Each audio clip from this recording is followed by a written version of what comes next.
Chapter 1381 the powerful Meng Jenshen teaser. जब ली किए टॉवर के अंदर ध्यान कर रहे थे तो महाद्वीप के दूसरी ओर एक पहाड़ पर जोरदार विस्फोट हुआ जिससे सभी लोग घबरा गए।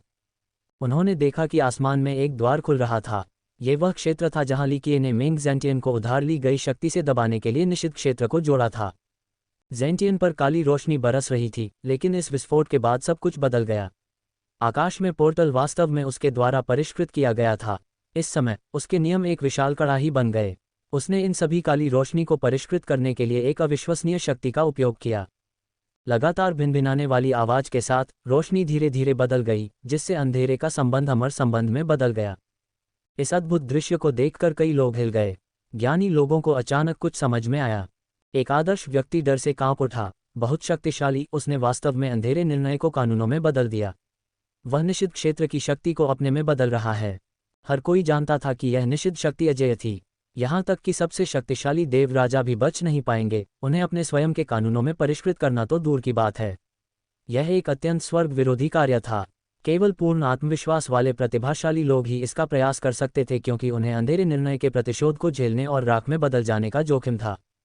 यह आपके लिए सबसे होनहार उम्मीदवार है। इतना ठोस आधार, सभी उम्मीदों से बढ़कर। इसमें कोई चालाकी या कौशल की कमी नहीं है। जेंटियन की ही पीढ़ी के किसी व्यक्ति ने दुख जताया। अमर सम्राट ताकोन की पीढ़ी के दौरान भी वह इतना शक्तिशाली था। सम्राट खुद भी उससे हार गया था और उसे अपना बड़ा भाई कहता था। ये वह दौर था जब उसे कोई दूसरा मिल पाना मुश्किल था। यहाँ तक कि अमर सम्राट ताकोन ने भी अपने पद पर आसीन होने के बाद भी इन सम्माननीय उपाधियों को बरकरार रखा। जेंटियन स्वर्ग की आत्मा का गौरव था। किसी अज्ञात कारण से उसने स्वर्ग की इच्छा के लिए प्रतियोगिता छोड़ दी और पद ताकोन को सौंप दिया। बाद में स्वर्गीय आत्मा में एक निश्चित विश्वास प्रसारित हुआ। यदि वह पद नहीं छोड़ता तो अमर सम्राट ताकोन की इस पद पर आने की बारी नहीं होगी। अभी ली किए की प्रसिद्धि बाकी युवा पीढ़ी से पूरी तरह आगे निकल गई है, जिसमें 7 मार्शल देवी और सीशील्ड प्रिंस भी शामिल हैं। यहाँ तक कि वह मेंग जेंटियन से भी आगे निकल गया है। इससे कई आकर्षक आत्माएं बेदम हो गईं। वे स्वर्ग की पसंदीदा संतान थीं। वे विनम्रता के कारण इसे अस्वीकार कर सकते थे, लेकिन ये गर्व निश्चित रूप से उनके दिलों में मौजूद था। अफसोस, ली क्यूए की गति बहुत भयंकर थी। उसने न केवल समुद्री राक्षसों पर अत्याचार किया, बल्कि उसने आकर्षक आत्माओं को भी ग्रहण कर लिया। स्वर्ग आत्मा में बहुत से मनुष्य नहीं रहते थे, लेकिन उनमें से एक अब अन्य जातियों पर राज करता था। इस स्थिति ने स्वाभाविक रूप से आकर्षक आत्माओं के मुंह में खट्टा स्वाद छोड़ दिया। वे थोड़ा चिंतित हो गए जब ली किए एक अत्याचारी वृद्धि पर था, जब मेंग जेंटियन को उनकी जाति के लिए अगला सम्राट होना चाहिए था। हर किसी के लिए यह स्वीकार करना कठिन था कि जेंटियन का भविष्य काफी अनिश्चित हो गया था। ली किए की उपस्थिति जल्द या बाद में जेंटियन की स्थिति को चुनौती देगी। वह शाही मार्ग पर एक महान प्रतिद्वंद्वी था। बूम! जेंटियन अमर चमक के साथ फूट पड़ा। अमर प्रकाश के गुच्छे मोर की पूंछ की तरह फैल गए। पहाड़ से लगातार विस्फोटों के साथ एक रहस्यमयी शक्ति निकल रही थी। पूरा बोनेशिया बहुत ही हल्के और लयबद्ध तरीके से कांपने लगा। इस आरामदायक और सुखद एहसास ने दूसरों को ये सोचने पर मजबूर कर दिया कि वे किसी खतरनाक जगह पर नहीं बल्कि अपनी मां के गर्भ में सुरक्षित वापस आ गए हैं। भयावह बात यह थी कि कई जगहों पर ऐसी वस्तुएं थीं जो जेंटियन की रोशनी और भव्य दाव के साथ प्रतिध्वनित हो रही थीं। इस समय उनके भव्य दाव ने बोनेशिया के समान ही ताल साझा की। इससे यह भ्रम पैदा हुआ कि वह इस समुद्र और इसकी शक्ति का स्वामी बन गया है। हालांकि ये भावना अल्पकालिक थी। ये केवल एक सेकंड के लिए चलने वाला सामंजस्य था। फिर भी शक्तिशाली साधकों को अभी भी इसके पीछे का महत्व पता था और वे समझ गए थे कि जेंटियन कितना भयानक था। किसी ने भयभीत होकर कहा, क्या ये वह है जो स्वर्गीय भव्य दाव को पकड़ रहा है? जब भीड़ हैरान थी, अमर प्रकाश गायब हो गया और शांति लौट आई। फिर भी ये पर्वत अब एक अलग ही एहसास दे रहा था, क्योंकि यह एक धुंधली धुंध से घिरा हुआ था जो बिल्कुल अमर ऊर्जा की तरह लग रहा था। इस जगह पर खड़े होने से हवा में चलने जैसा एहसास होता था। दुर्भाग्य से यह मेंग जेंटियन की सेना से घिरा हुआ था। बाहरी लोग अंदर नहीं जा सकते थे। इस तरह की ऊर्जा का अनुभव करना तो दूर की बात थी। लोगों को इस आभा से चीजें दिखने लगी, जिससे ऐसा लगने लगा कि मानो अमर देवता वहां ऊपर दाव पर विचार कर रहे हों। उनकी उपस्थिति के कारण इस पर्वत का ये रूप दिखाई देने लगा। क्या उसका भव्य दाव पूर्णता तक पहुंचने वाला है? एक आदर्श व्यक्ति ने मंद आभा को देखा और कहा, यदि ऐसा है तो स्वर्ग की इच्छा प्रकट होते ही वह तुरंत सम्राट बन जाएगा, क्योंकि उसे पहले ही स्वीकार कर लिया गया है। किसी और ने प्रशंसा के साथ टिप्पणी की, ऐसा लगता है कि वह अभी भी ध्यान कर रहा है और तुरंत बाहर नहीं आएगा। उसका दाव दिल दृढ़ है। वह ऐसा व्यक्ति नहीं है जिसकी हम तुलना कर सकें।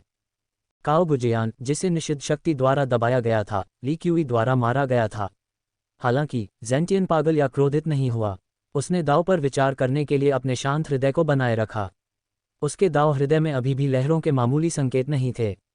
शायद इन सभी महान विशेषताओं के साथ किसी के लिए सम्राट न बनना मुश्किल था। पहाड़ को देखते हुए एक उत्साहित विशेषज्ञ ने सोचा, मुझे आश्चर्य है कि अगर वह अभी बाहर आकर लीकिए से लड़ता है तो कौन जीतेगा। कहानी बदल गई है। पहले ज़ेंटियन जीतने के लिए स्पष्ट पसंदीदा थे, लेकिन अब ऐसा नहीं था।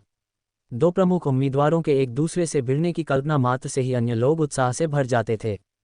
हम अमर सम्राट तक पहुंचने के लिए व्यक्ति को अपनी ताकत और मजबूत नींव पर निर्भर रहना पड़ता है, न कि चालाकी पर।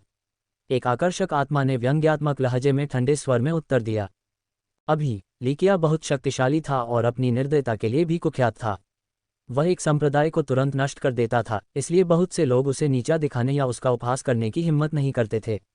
फिर भी कुछ आकर्षक आत्माएं उसके द्वारा इतना दबाव डाले जाने के बाद नाखुश थीं, इसलिए उन्होंने अप्रत्यक्ष रूप से अपनी नाराजगी व्यक्त की। स्वर्ग की इच्छा के लिए लड़ाई वास्तव में देखने लायक है। यहाँ तक कि प्रखर सम्राट ने भी धीरे से कहा, इन दोनों में से विजेता अभी तक स्पष्ट नहीं है।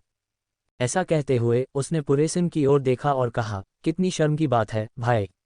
अगर तुमने स्वर्ग का रास्ता चुना होता तो तुम भी इस लड़ाई में हिस्सा लेते। अपने अभिमान के बावजूद उसने अपने वरिष्ठ भाई के अस्तित्व के कारण अभी भी महान युग का मार्ग चुना। जब वह प्यूरेसुन से इतना हीन था तो वह स्वर्ग की इच्छा के बारे में कैसे सोच सकता था। फिर भी उसे अपने भाई के लिए बहुत पछतावा था, क्योंकि उसे लगा कि उसका भाई गलत रास्ता चुन रहा है। उसके मन में युग और दुश्मन की परवाह किए बिना उसके भाई में निश्चित रूप से स्वर्ग की इच्छा के लिए एक अच्छी लड़ाई लड़ने की क्षमता थी। पश्चाताप की कोई ज़रूरत नहीं है। पुरेसिन अभी भी बहुत बेपरवाह था। उसने मुस्कुराते हुए अपना सिर हिलाया, भले ही मैंने इस युग में स्वर्ग का रास्ता चुना हो, फिर भी परिणाम वही होगा। इस स्वर्ग की इच्छा की एक ही है। जो कोई भी उसके खिलाफ प्रतिस्पर्धा करता है वह त्रासदी के लिए अभिशप्त है। प्रोफाउंड ने इस भावना से असहमति जताई। भाई, आप लीकिए की प्रतिष्ठा बढ़ा रहे हैं जबकि अपना मनोबल गिरा रहे हैं। वह वास्तव में शक्तिशाली और शैतान है, लेकिन आपके पास अभी भी उसके खिलाफ प्रतिस्पर्धा करने की योग्यता है। मुझे विश्वास नहीं है कि इस दुनिया में कोई भी ऐसा व्यक्ति है जो आपसे अधिक प्रतिभाशाली हो। दाववादी ने फिर अपना सिर हिलाया, ऐसा इसलिए है क्योंकि तुम नहीं जानते। लीकिए जितना तुम सोच सकते हो उससे कहीं ज्यादा भयानक है। बस बड़े दर्पण के सामने पीढ़ी में जो कोई अवस्था में प्रवेश कर गया था क्योंकि उसका शरीर शून्य में डूबा हुआ था। दुनिया से परिचित सभी चीजें गायब थीं, जैसे समय और स्थान और सभी प्राणी। हालांकि सब कुछ यहाँ था, जिसमें स्वर्गीय भव्य दाव और उसकी सांस के साथ साथ अद्भुत नियम भी शामिल थे। इस समय लीकिए अपने 13 महलों के साथ एक चमकदार रोशनी उत्सर्जित कर रहा था जो उसके सिर के ऊपर पूरी ताकत से तैर रहे थे। वे 13 सितारों की तरह घूम रहे थे और एक सर्वोच्च भव्य दुनिया का निर्माण कर रहे थे। इस दुनिया के अंदर ब्रह्मांड के निवासी थे, उनमें से अरबों खरबों सूर्य और चंद्रमा की चमक में डूबे हुए थे। कुछ समय बाद लीकिए के 7 महल भी गायब हो गए। उनकी जगह सिर्फ एक विशाल शून्यता रह गई जिसमें एक आदिम शक्ति थी। यह ऊर्जा बिना फैले पूरे क्षेत्र में फैल गई। इस आदिम अराजकता में एक नई दुनिया के रूप में एक नया जीवन जन्म ले रहा था। एक अभूतपूर्व भव्य दाव आकार ले रहा था। एक लंबे समय के बाद ब्रह्मांड के सभी पहलुओं को पाया जा सकता था। यह एक ऐसी जगह थी जहां समय की अवधारणा नहीं थी। आखिरकार इस अराजकता में बिजली चमकी, जिससे गरजने वाले धमाके हुए। एक नई दुनिया के आने के साथ अनगिनत विमान आगे बढ़ रहे थे। कुछ देर बाद एक धमाके की आवाज़ गूंजी। ये बहुत तेज नहीं था, लेकिन ऐसा लग रहा था कि यह अतीत से भविष्य की ओर यात्रा कर रहा है। एक ऐसी शक्ति जो एक युग को पार करके दूसरे युग में जा सकती है। आदिम अराजकता आखिरकार खुल गई। अगर कोई यहाँ खड़ा होता तो उसे लगता कि यह एक नई दुनिया की शुरुआत थी। आदिकालीन अराजकता को चीरने वाली चीज़ कोई पौराणिक कुल्हाड़ी नहीं थी, बल्कि एक विशेष भव्य दाव थी। ये सरल और अलंकृत नहीं थी, फिर भी बहुत वास्तविक और स्थूल थी। अशुद्धियाँ उतरते समय धीरे धीरे एक शुद्ध ऊर्जा आई। इस नई सुबह में हर जगह एक रोशनी चमक उठी। यह ऊर्जा सितारों में बदल गई और पानी का प्रवाह एक महासागर में बदल गया। अराजकता की कंपन दुनिया की आवाज़ों में बदल गई। दाव ने इस स्वर्ग और पृथ्वी के अंदर अपना काम किया। ऐसा लगता था कि ये दुनिया की शुरुआत में ही सो रहा था और अस्तित्व में था। कोई भी बाहरी व्यक्ति इस भूमि के विकास को देख सकता था। जैसे जैसे क्षण बीतते गए, आकाश में तारे चमकने लगे और सूरज और चांद ऊपर नीचे तैरने लगे। आखिरकार समय अस्तित्व में आया। इस ग्रह पर जीव जंतु जन्म ले रहे थे। जानवर धरती पर विचरण कर रहे थे, जबकि पक्षी आकाश में उड़ रहे थे। कुछ ने खेती करना शुरू किया और इस दुनिया में अपनी पहचान बनाई। साल बीतते गए और नेबुला चमकीला होता गया। यह इस दुनिया को एक नए स्वर्ण युग की ओर ले जा रहा था। यहाँ के जीव बहुत शक्तिशाली हो गए। कुछ लोग सूर्य और चंद्रमा को पकड़ने और सितारों को तोड़ने में सक्षम थे। वे अपने रास्ते में आने वाली हर चीज़ को परिष्कृत करते हुए स्वतंत्र रूप से आकाश में यात्रा करते थे। अफसोस, ऐसा शानदार युग ज़्यादा दिनों तक नहीं चला। आखिरकार एक आपदा आए और आसमान से तारे टूट गए। इस दुनिया के निवासियों ने लालच को प्राथमिकता दी और आकाशीय पिंडों ने अपनी चमक खो दी। इस आपदा के तहत घृणित प्राणी अस्तित्व में आए। उन्होंने भूमि को तबाह कर दिया और निवासियों की हत्या कर दी। ये बहुत जल्द नरसंहार का दृश्य बन गया। अंततः सभी जीव विलुप्त होने की ओर अग्रसर हो गए। घृणित प्राणियों ने सब कुछ नष्ट करके संसार पर राज किया। मार्क्विस बनने के लिए 100 को मार डालो, सम्राट बनने के लिए 1000 को मार डालो, राजा बनने के लिए 10,000 को मार डालो, सम्राट बनने के लिए 10 लाख को मार डालो और सबसे बड़ा राक्षस बनने के लिए उन सभी को मार डालो। इस खूनी युग में अंततः एक परम राक्षस उभरा। उसने सभी अन्य दुष्ट प्राणियों को निगल लिया और यिन और यांग का स्वामी बनने के प्रयास में इस भूमि को नष्ट कर दिया। अंत में सबसे बड़े विस्फोट के साथ दुनिया उस चीखते हुए शैतान के साथ ढह गई। ये सब शून्य में लौट आया। अब कोई महान दुनिया या कोई अस्तित्व नहीं था। यहाँ तक कि समय भी इसका अपवाद नहीं था। खाली शून्य में एक चमक के उभरने के साथ ही चक्र फिर से घूम गया। अराजकता ने जीवन, समय और भव्य दाव को एक बार फिर से जन्म देना शुरू कर दिया। एक नया चक्र और युग शुरू हुआ। इस चक्र में अमरता शिखर पर चढ़ रही थी और हर जगह समृद्धि थी। समय के साथ कुछ अमर लोग बुरे बन गए। दुनिया एक बार फिर नष्ट हो गई और एक नए चक्र में प्रवेश किया। सृजन और विनाश का ये चक्र जारी रहा, केवल भव्य दावा परिवर्तित रहा। इस दाव के कारण ही दुनिया फिर से शुरू हो पाए। असंख्य अस्तित्व अपने स्वर्णिम युग में शिखर पर चढ़ने में सक्षम हुए। सभी चीज़ों का पतन भी इसी दाव के कारण हुआ। ये समय और पुनर्जन्म चक्र से परे एक शक्ति थी। चाहे वह देवता, शैतान या अमर बन जाए, अपने रूप के बावजूद यह अस्तित्व में बनी रही। इस दृश्य को देखने वाले किसी भी दर्शक में विस्मय ही एकमात्र भावना होगी। यह एक विश्व निर्माण करने वाला दाव था जो अनगिनत चक्रों तक जारी रहा, एक शाश्वत दाव। बेशक इसका रूप हमेशा अलग अलग रहा। ये ली क्यूए का भव्य दाव था। सृजन से लेकर पुनरुत्पादन और फिर विनाश तक ये सब इस कालातीत दाव के लिए था। ये दाव सभी पहलुओं पर हावी था। इसने स्वर्ग, पुनर्जन्म चक्र, सृजन और विनाश पर हावी था। कोई भी जानकार व्यक्ति अगर ये देखने के लिए यहाँ होता तो वह भयभीत हो जाता। एक साधक एक भव्य दाव बना सकता है। हालांकि काफ़ी हद तक ये केवल स्वर्गीय दाव को समझना और उसके नियमों का उपयोग करके एक नया दाव बनाना होगा। इस वजह से स्वर्ग का मार्ग एक लोकप्रिय विश्वास बन गया। एक दाव निर्माता अंततः स्वर्ग की इच्छा से पहचाना जा सकता है और सम्राट बनने के लिए प्रतिस्पर्धा कर सकता है। इस विशेष पथ पर भी स्तर थे। सबसे कमज़ोर से लेकर सबसे मजबूत तक वे हैं दाव अप्रेंटिस, दाव मास्टर, दाव sovereign, celestial मॉर्टल, celestial general, celestial God, emperor reserve और एम्परर कैंडिडेट। इस क्षेत्र में सेलेस्टियल मॉर्टल दाव निर्माण की शुरुआत थी। इससे व्यक्ति को स्वर्ग की इच्छा को समझने की क्षमता प्राप्त होगी। सम्राट रिजर्व के स्तर पर उनके दाव को पूर्ण किया जाएगा और अपनी शक्ति के साथ स्वर्ग की इच्छा को पूरा करने के लिए तैयार किया जाएगा। यदि ये दाव स्वर्ग की इच्छा द्वारा मान्यता प्राप्त करने में विफल रहा तो उपयोगकर्ता सम्राट बनने की प्रतियोगिता में प्रवेश करने में सक्षम नहीं होगा। केवल स्वर्ग की इच्छा द्वारा मान्यता प्राप्त भव्य दाव ही सिंहासन के लिए प्रतिस्पर्धा करने का अवसर अर्जित करेगा। हालांकि लिकिया का भव्य दाव स्वर्ग की इच्छा के लिए नहीं बनाया गया था। इसने सीधे अपनी दुनिया खोली है और एक नया युग शुरू किया है। इस जगह पर उसका दाव अकेला था, वह सभी का स्वामी था। इसके प्रभुत्व के कारण भले ही लिकिया स्वर्ग की इच्छा को जब्त करना चाहे, उसका ग्रैंड दाव अभी भी इसे स्वीकार नहीं करेगा। ये स्वर्ग की इच्छा को नियंत्रित करेगा क्योंकि इसे केवल उसके ग्रैंड दाव के भीतर एक निश्चित शक्ति माना जा सकता है, इसकी संपूर्णता नहीं। इस तरह ये दाव पुनर्जन्म के चक्रों को विकसित करता रहा। अनगिनत युगों के बाद सब कुछ गायब हो गया जबकि लिकिया ने फिर से महान दर्पण के सामने आकार लिया।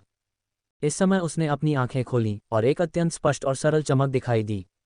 कोई भयावह चमक या गहरा भाव नहीं था, ये सबसे सरल और सबसे ईमानदार आंखों की जोड़ी थी। एक भव्य दाव, बिल्कुल सभी की उत्पत्ति की तरह। एक मुस्कान की किरण उभरी। यह न केवल उनके दाव की शुरुआत थी बल्कि इसने सुधार की दिशा में एक कदम और आगे बढ़ाया है। हालांकि पूर्णता से पहले अभी भी एक लंबा रास्ता तय करना था, इस कदम ने उन्हें अपने दाव को और भी अधिक समझने में मदद की। वह जानता था कि वह किस रास्ते पर जा रहा है और क्या आवश्यक है। एक हद तक उसे स्वर्ग की इच्छा की आवश्यकता नहीं थी जो अब अनावश्यक हो गई है, क्योंकि वह निश्चित रूप से एक सम्राट बनेगा जो एक बिल्कुल नया युग शुरू करेगा। इसका कोई नाम नहीं है, इसलिए मैं इसे अभी नाम दे सकता हूँ।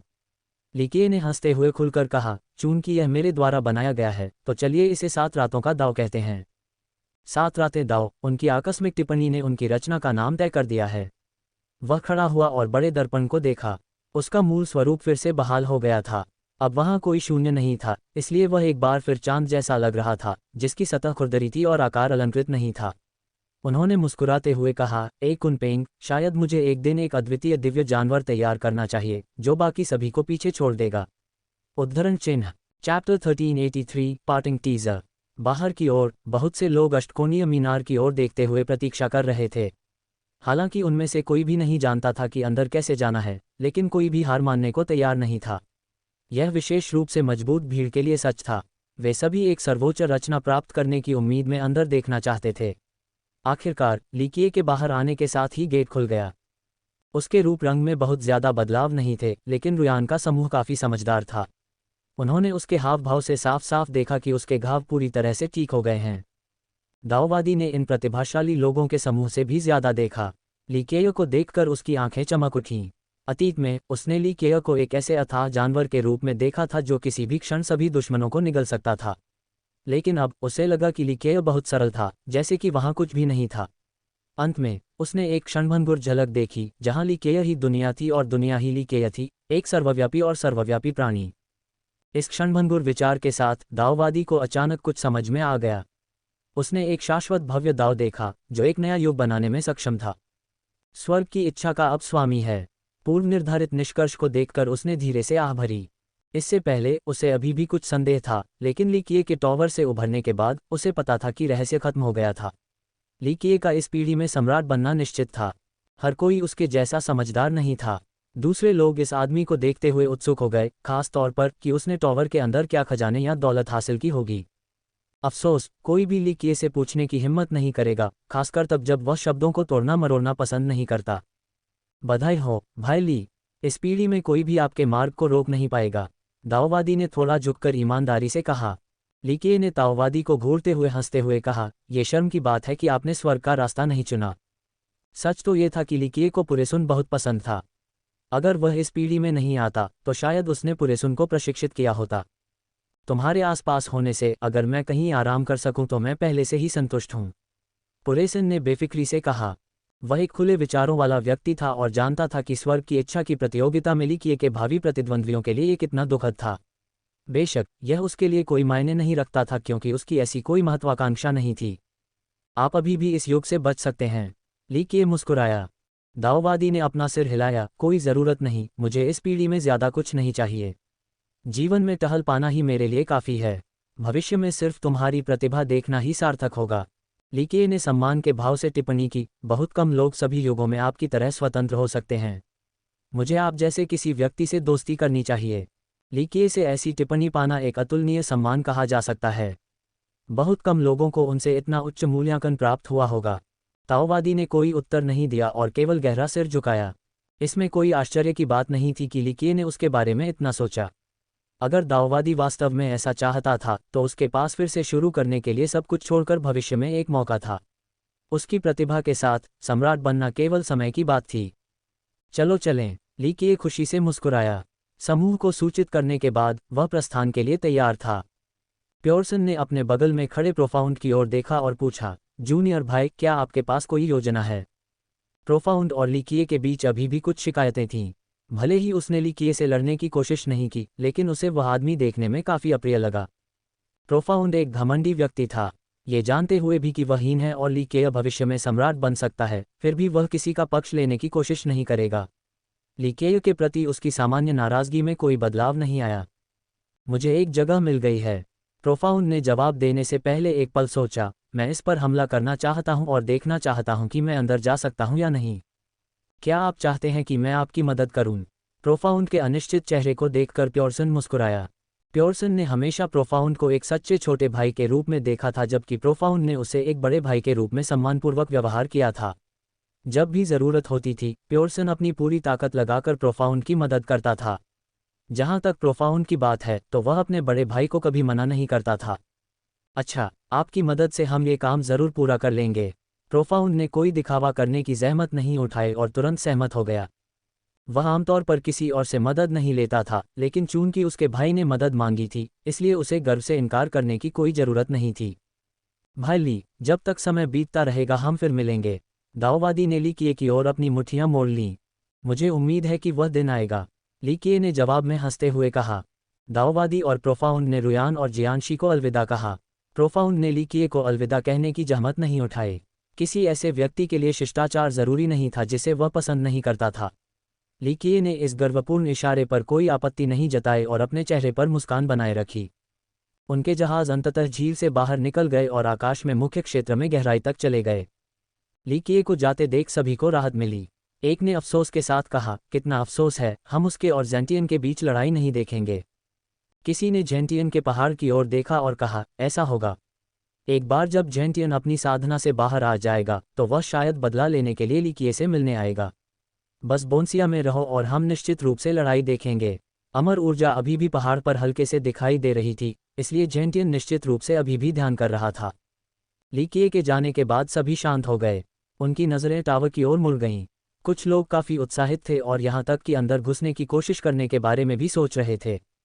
हालांकि उन्होंने कार्रवाई करने की हिम्मत नहीं की और इसके बजाय स्विफ्टडाउ भगवान की ओर देखा। वह प्रवेश द्वार पर कब्जा करने वाला पहला व्यक्ति था। भले ही उसने इसे पहले ली किए को दे दिया था, तार्किक रूप से उसे अब प्रवेश करने वाला पहला व्यक्ति होना चाहिए। बेशक खेती की दुनिया में तर्क की शक्ति कम हो गई थी। अभी एकमात्र न्याय ये था कि वह बहुत शक्तिशाली था और यहाँ कोई भी उसका विरोध करने की हिम्मत नहीं करता था। इसलिए जब तक वह यहाँ था किसी ने भी प्रतिस्पर्धा करने की कोशिश नहीं की। उसने मीनार की ओर देखा और धीरे से आह भरी। उसने अंदर न जाने का फैसला किया और इसके बजाय दूर चला गया। यह उसकी शैली थी। वह खुद को कम आंकने वाला नहीं था और उसे कुछ सालों में मेंग जेंटियन को पकड़ने का भी भरोसा था। फिर भी वह अभी अपने और जेंटियन के बीच के अंतर को समझता था। इसके अलावा जो उसे घुटन दे रहा था वह वास्तव में ली क्यूई था। वह जेंटियन से भी अधिक डराने वाला था। उसके और जेंटियन के बीच का अंतर स्पष्ट था, लेकिन ली किए पूरी तरह से अथाह था। वह ली किए की असली ताकत को बिल्कुल भी नहीं देख पा रहा था। उसी समय पुरुषुन की उपस्थिति ने भी उसे प्रभावित किया। वह हाल ही में काफ़ी आत्मसंतुष्ट हो गया है, लेकिन अब उसके पास ये स्वीकार करने के अलावा कोई विकल्प नहीं था कि स्वर्ग आत्मा प्रतिभाओं से भरी हुई है। अगर पुरुषुन भी स्वर्ग के मार्ग पर होता तो वह निश्चित रूप से भविष्य में एक महान प्रतिद्वंद्वी होता। स्विफ्टडाउ भगवान ये जानकर हताश हो गया कि अभी भी एक लंबा रास्ता तय करना है। उसे और भी अधिक मेहनत करनी होगी। उनके जाने के बाद सभी लोग उत्साहपूर्वक वेदी पर चढ़ने और मीनार में प्रवेश करने के लिए होड़ करने लगे। तारानकन तारानकन तारानकन। जैसे ही बोनशिप हवा में तैर रही थी, रुयान और जियांशी उत्सुकता से ली किए को घूर रहे थे।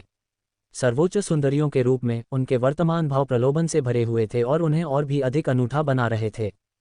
तुम्हें मेरी तरफ ऐसे देखने की ज़रूरत नहीं है। ली किए ने हंसते हुए लापरवाही से उन दोनों की तरफ एक हड्डी फेंकी। ये तुम्हारे शून्य अपूर्णता स्कूलों का विंचेज ब्रेक है। इसका अच्छे से ख्याल रखना।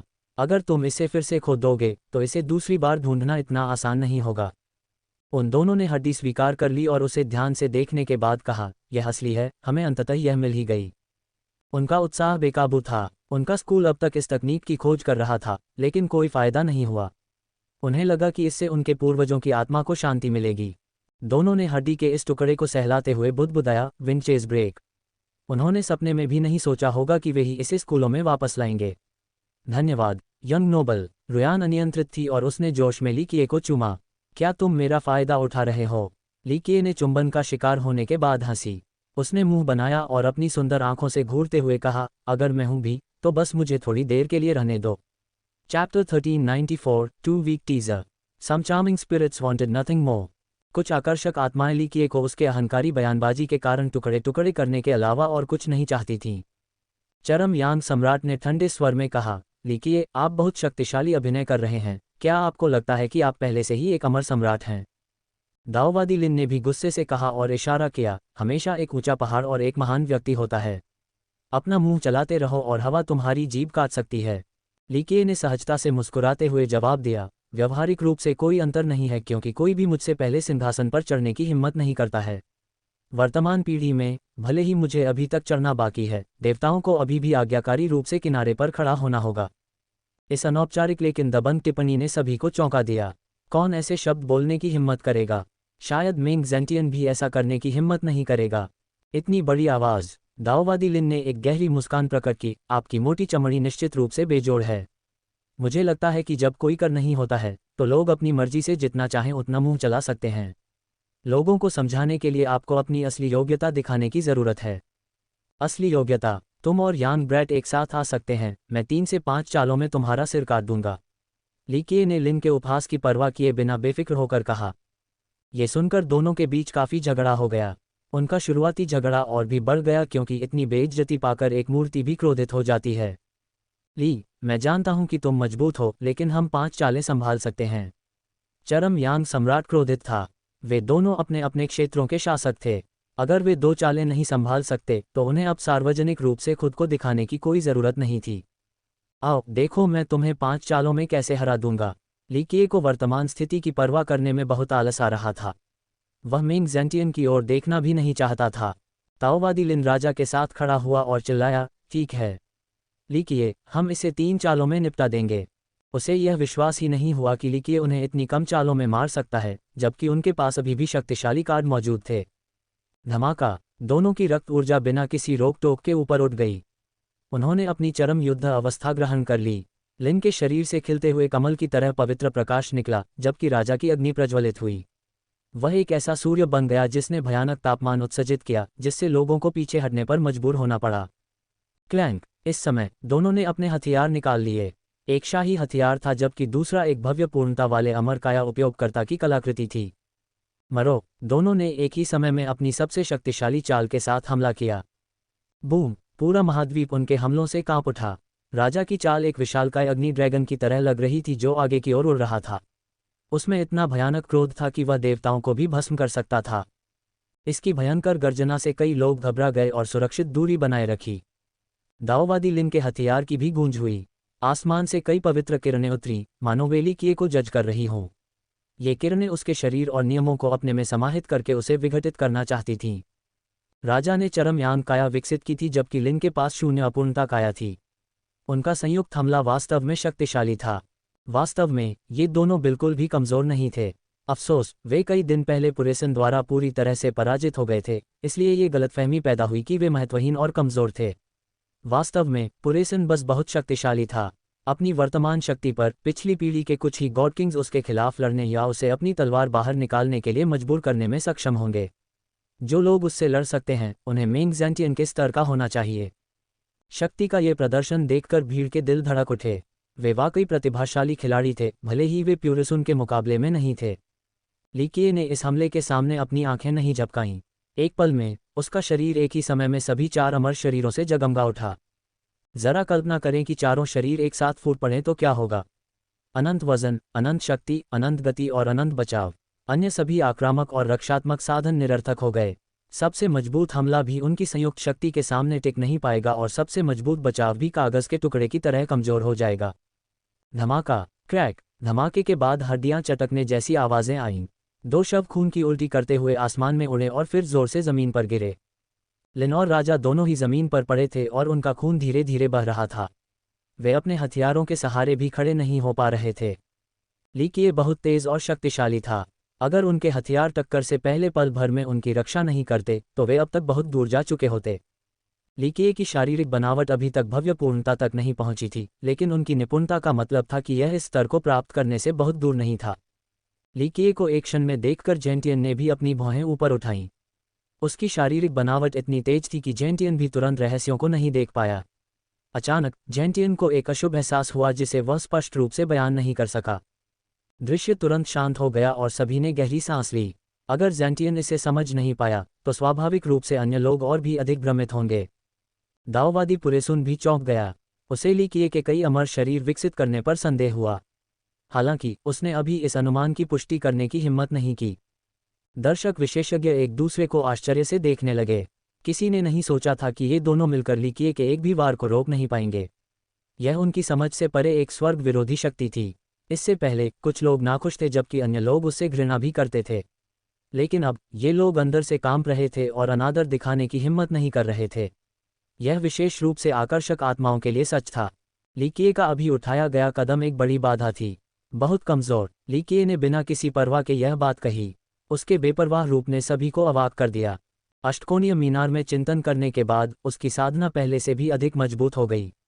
वह स्वर्ग के मार्ग पर चल पड़ा था, जबकि उसका भव्य दाव अपने प्रारंभिक रूप से आगे बढ़ गया था। वास्तव में वह बहुत पहले ही स्वर्गीय मार्ग में प्रवेश कर सकता था, लेकिन वह जानबूझकर अपनी साधना को दबा रहा था क्योंकि उसका ग्रैंड दाव पूरा नहीं हुआ था। ग्रैंड प्रिमोडियल दाव सीखने के बाद कुनपेंग का जन्मजात उपहार लिकिए ने आखिरकार अपने दाव को बनाने में पहला कदम उठाया। इससे उनकी साधना में बहुत सुधार हुआ। बहुत कमज़ोर शब्द ताओवादी लिन और सम्राट का वर्णन करने के लिए उपयुक्त नहीं थे। अगर वे बहुत कमज़ोर थे तो यहाँ के अन्य साधकों को अपना चेहरा भी नहीं दिखाना चाहिए था। अफसोस, किसी ने भी लिकिए के खिलाफ बोलने की हिम्मत नहीं की। ये वह क्षण था जब भीड़ को आखिरकार एहसास हुआ कि लिकिए ज़ेंटियन के खिलाफ प्रतिस्पर्धा करने के लिए योग्य था। इससे पहले कुछ आकर्षक आत्माओं ने गुप्त रूप से लिकिए को नीचा दिखाया और सोचा कि वह परंपरागत और विधर्मी तरीकों का इस्तेमाल करता है। लेकिन अब ऐसे बयान निराधार पाए गए। प्रोफाउंड ने भी थोड़ा सा मुंह सिकोड़ा। लिकिए को नापसंद करने के बावजूद उसे यह स्वीकार करना पड़ा कि लिकिए बहुत शक्तिशाली है। उसे कार्रवाई में देखने के बाद प्रोफाउंड के अंदर ठंडक महसूस हुई। लिकिए की ताकत एक बार फिर उसकी कल्पना से परे हो गई है। पुरेसन ही एकमात्र ऐसा व्यक्ति था जो शांत रहा। जैसा कि उसने लिकिए को अष्टकोणीय टॉवर से बाहर निकलते देखने के बाद पहले कहा था, समकालीन में कोई भी लिकिए का मुकाबला नहीं कर सकता था। Chapter 1385 the forbidden zone of the Bonjier teaser. अंत में लिकिए ने महाद्वीप छोड़ दिया और अकेले ही निषिद्ध क्षेत्र में चला गया। लड़कियों ने उसे तब तक विदा किया जब तक कि उसकी पीठ विशाल समुद्र के ऊपर गायब नहीं हो गई। वे उसके साथ नहीं गईं क्योंकि उन्हें समझ में आ गया था कि वे केवल बोझ बनेंगे। काफ़ी शक्तिशाली होने के बावजूद वे निषिद्ध क्षेत्र में प्रवेश करने में सक्षम होने के स्तर पर नहीं थे। वह एक छोटी नाव पर सवार होकर उस क्षेत्र की ओर चल पड़ा। उसके नियंत्रण में यह नाव बहुत तेजी से मुड़ी और तीर की तरह समुद्र में घुस गई।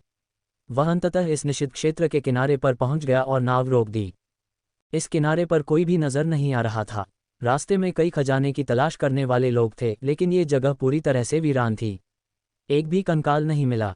ऐसा लग रहा था मानो यहाँ बहकर आई कोई भी हड्डी बिना किसी निशान के गायब हो जाएगी। यह एक अंधकार में विस्तार था, न केवल आकाश बल्कि पानी भी। ये बोन्सिया के सभी पानी में सबसे अंधकार में था। कोई अंत नहीं दिख रहा था और कुछ भी मौजूद नहीं था, केवल अंधकार और अधिक अंधकार। इस नज़ारे को देखकर कोई भी डर जाएगा और उसे लगेगा कि ये दुनिया की सबसे अंधेरी जगह है। यहाँ सूरज कभी नहीं निकलता। इस जगह पर मरने वाला कोई भी व्यक्ति कभी पुनर्जन्म के चक्र में प्रवेश नहीं कर पाएगा। वास्तव में कई लोग इसके स्वरूप को देखने के बाद पीछे हटने के बारे में सोचेंगे।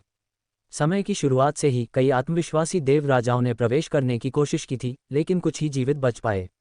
हालांकि आम साधक यहाँ आने की हिम्मत नहीं करते थे, फिर भी वे इस क्षेत्र और इसके अंदर क्या है इसके बारे में बहुत उत्सुक थे।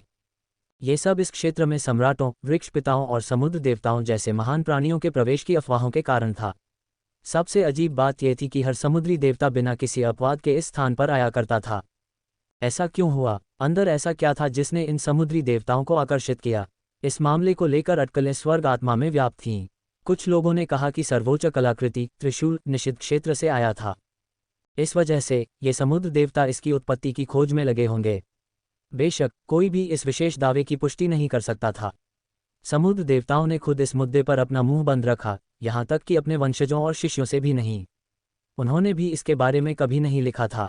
उनके रवैये ने निषिद्ध क्षेत्र के बारे में लोगों की दिलचस्पी को और बढ़ा दिया और परिणामस्वरूप उनके कई वंशज अपनी जिज्ञासा से मर गए। किसी ने पहले ही संख्या की गणना कर ली थी। समुद्र देवताओं के कम से कम आधे वंशज उत्तर की खोज में निषिद्ध क्षेत्र में मर जाएंगे। बोन्सिया का निषिद्ध क्षेत्र, लिकिए ने अंधेरे से बेरुखी से कहा, इसे प्रवेश द्वार कहना ज्यादा सटीक होगा, उस जगह तक पहुंचने का सीधा रास्ता। लाखों सालों में कितने सम्राटों ने इस जगह पर हमला किया है। अफसोस, कोई भी वास्तव में सफल नहीं हुआ। बोन्सिया के रहस्यवाद के बारे में जानने वाले सम्राट यात्रा करने से खुद को रोक नहीं पाए। ये खास तौर पर चार्मिंग स्पिरिट रेस के लोगों के लिए सच था। उन्हें इस जगह पर हमला करने की जिम्मेदारी दी गई थी। दुर्भाग्य से वे सभी अंत में विफल हो गए। इसका मतलब यह नहीं था कि वे पर्याप्त शक्तिशाली नहीं थे। ऐसा इसलिए था क्योंकि कीमत अकल्पनीय थी। ये केवल व्यक्तिगत स्तर पर नहीं था, इसमें कई अन्य अथाह चीजें शामिल थीं। कुछ चीजें अंततः अपरिहार्य होती हैं। उन्होंने भावुक होकर कहा, स्वर्गीय आत्मा पर बड़ी आपदा आएगी, लेकिन मुझे आकर्षक आत्माओं पर भरोसा है। सबसे अंधकार में समय अंततः बीत जाएगा। वह अपनी बोनशिप को और अंदर ले गया। यहाँ समुद्र स्याही की तरह काला था। यहाँ तक कहा जा सकता है कि कोई भी निश्चित नहीं था कि यह पानी है या स्याही। जब नाव अंदर गई तो और भी भयावह घटना घटी। ये टूटने लगी और टूटने लगी। क्रैक, नाव पर हर जगह दरारें थीं। ध्यान रखें कि ये नावें बोन्सिया के माध्यम से स्वतंत्र रूप से यात्रा करने में सक्षम थीं, लेकिन वे निषिद्ध क्षेत्र में ऐसा नहीं कर सकती थीं। ये स्थान अन्य क्षेत्रों की तुलना में अधिक भयानक था। इस क्षेत्र में उड़ान भरने का कोई रास्ता भी नहीं था। यहाँ आने वाले व्यक्ति को पूर्ण दमन का सामना करना पड़ता था और वह समुद्र में गिर सकता था। इस पल में कोई भी और व्यक्ति अचंभित हो जाता, लेकिन ली केय ने सहजता से मुस्कुरा दिया। आखिरकार पूरी नाव टूट गई। ली केय ने अपना हाथ हिलाया और एक और नाव दिखाई दी, इसलिए वह पुराने जहाज को समुद्र में डूबते हुए देखते हुए नई नाव पर चढ़ गया। अफसोस, यह नई नाव भी ज्यादा देर तक टिक नहीं पाई। टूटने की आवाज़ के साथ उसे एक बार फिर यही प्रक्रिया दोहरानी पड़ी। जैसे जैसे वह अंदर गया, नावों के टूटने की गति तेज होती गई। वह इस स्थिति में भी शांत था। भले ही उसने अपनी सारी नावें इस्तेमाल कर ली हों, फिर भी उसके पास एक और इक्का था, बोन्स लॉर्ड से शटल। द्वीप के स्वामी ने अपने छोटे से शटल को सर्वोच्च खजाना माना। ये निषिद्ध क्षेत्र से आया था और इसके पीछे एक अविश्वसनीय कहानी थी। ये बिना किसी प्रतिबंध के बोन्सिया में कहीं भी यात्रा कर सकता था। बेशक ये सर्वशक्तिमान नहीं था और निषिद्ध क्षेत्र में लंबे समय तक रहने से इसे बहुत नुकसान होगा। यह अपनी शक्ति खो देगा और इसे ठीक होने में लंबा समय लगेगा। एक के बाद एक नावें टूटती गईं। अंत में वह भागकर बाहर आया और स्वामी की छोटी शटल का उपयोग करने के लिए तैयार हो गया। Click clack click. इस समय एक अप्रत्याशित कर्कश ध्वनि आई, क्योंकि इस क्षेत्र में लहरों पर सवार एक घोड़ा दिखाई दिया। कोई भी अपनी आंखों पर यकीन नहीं करेगा अगर वो ये देखे। एक घोड़ा वास्तव में बिना किसी परेशानी के बोन्सिया के पानी पर सरपट दौड़ रहा था। काले कोहरे में लिपटा कंकालनुमा घोड़ा दिव्य तरीके से आगे बढ़ा। वह ली किए के सामने दौड़ा और जोर से हिनहिनाने के बाद रुक गया। ली किए मुस्कुराया और घोड़े पर कूद पड़ा। कंकालनुमा घोड़ा मुड़ा और क्षेत्र में और भीतर छलांग लगा दी। ली किए ने घोड़े को थपथपाया और टिप्पणी की, कितना अच्छा घोड़ा है। कोई आश्चर्य नहीं कि उस बदमाश बूसी ने तुम्हें तब छिपाया था। हर कोई तुम्हें चाहता था। अगर वह तुम्हें तब वापस नहीं जीतता तो शायद मैं तुम्हें लेने की कोशिश करता। घोड़े ने फूंफकार मारी। वह उसके शब्दों से स्पष्टतः असंतुष्ट था। ली किए घोड़े के विरोध पर हंसे, तुम्हें दुखी होने की जरूरत नहीं है। ईमानदारी से कहूं तो तुम सिर्फ उस बदमाश के नहीं हो। हड्डियों के स्वामी के पास उस समय भी उस खजाने का हिस्सा था, लेकिन उस बदमाश ने उसे धोखा दिया था, इसलिए तुम्हारा आधा हिस्सा वास्तव में द्वीप स्वामी का है। सब कुछ अलग हो सकता था। घोड़े ने उसकी बात अनसुनी कर दी और बिजली की गति से निषिद्ध क्षेत्र में अपनी लंबी छलांगें लगाता रहा। कोई भी व्यक्ति ऐसे घोड़े की चाहत रखता जो इस क्षेत्र से होकर गुजर सके। यह कोई आश्चर्य की बात नहीं थी कि इतने साल बीत जाने के बाद भी द्वीप का स्वामी हमेशा नाराज क्यों रहता था। अगर वह उस समय जाल में नहीं फंसता तो शायद ये घोड़ा उसका होता। आखिरकार घोड़ा रुक गया, क्योंकि आगे जाने के लिए कोई और जगह नहीं थी। यह अंधेरा समुद्र बहुत विशाल था, लेकिन किसी कारण से अभी उनके सामने सिर्फ एक शून्य ही था। पता चला कि यही कारण था कि वह ली किए को लेने के लिए वापस आया था। आगे कोई रास्ता नहीं था, इसलिए उसके पास उस पर भरोसा करने के अलावा कोई विकल्प नहीं था। मैं देख रहा हूं कि सम्राट की शक्ति कितनी होती है। ली किए को स्पष्ट रूप से यह बात समझ में आ गई। भले ही कोई भी वास्तव में सफल नहीं हुआ हो, अमर सम्राट अभी भी इसका एक हिस्सा काट सकते हैं। ये वे हैं जो स्वर्ग आत्मा के लिए और अधिक समय खरीदने की कोशिश कर रहे हैं। Chapter 1386 inside the forbidden zone teaser. निषिद्ध क्षेत्र यहीं रुक गया और एक असीम शून्य के रूप में आगे बढ़ता गया। कौन जानता है कि यह कहाँ जाता है। कंकालनुमा घोड़े ने अपने खुर उठाए और अधीर लग रहा था। ली किए ने उसे थपथपाया और मुस्कुराया, चिंता मत करो, ये बच्चा बहुत लंबे समय से मर चुका है, इसलिए उसे निश्चित रूप से थोड़ा और इंतजार करने में कोई आपत्ति नहीं होगी। घोड़ा अभी भी बेचैनी से जमीन पर पैर पटक रहा था, मानो वह इस शून्य को पार करने के अलावा और कुछ नहीं चाहता था। बहुत समय बीत चुका है और यहाँ पहले सिर्फ एक ही सम्राट ने युद्ध नहीं लड़ा है। ये समझ में आता है कि आप रास्ता नहीं खोज पाए।